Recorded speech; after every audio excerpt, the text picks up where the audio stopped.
Know to be true is that Freddie Gray should be alive today, and what the judge said today was that Officer Nero was not found criminally responsible, but it's important to note, as you've done so far, that the mayor and the police commissioner have said that they will conduct an investigation, because we know that in the state of Maryland that the Law Enforcement Officers Bill of Rights, with the police union contract in Baltimore, and with policies in the city, that it almost guarantees that officers will not be held accountable for their actions. So the administrative review that's going to undergo with Nero is important.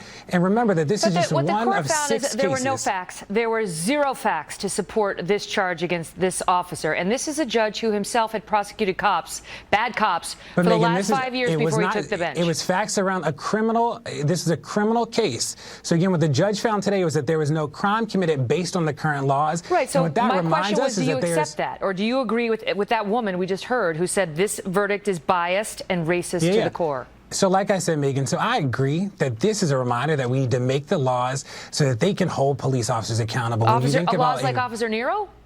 Yeah, so when you think about his involvement.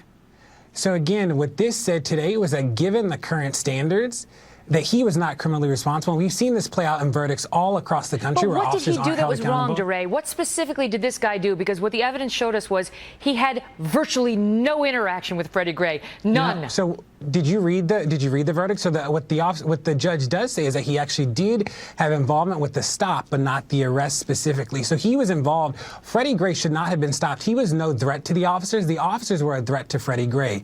So remember that this is about a range of circumstances today, and it's a reminder that we have to change the laws and the policies in the city and the state. Don't you see the danger to the community if we start locking up cops for making a bad judgment call? Do you think that Freddie Gray should be dead, Megyn? Deray, my question is to you. Don't you see the danger to the community if you change the laws to make it illegal for cops to exercise poor judgment?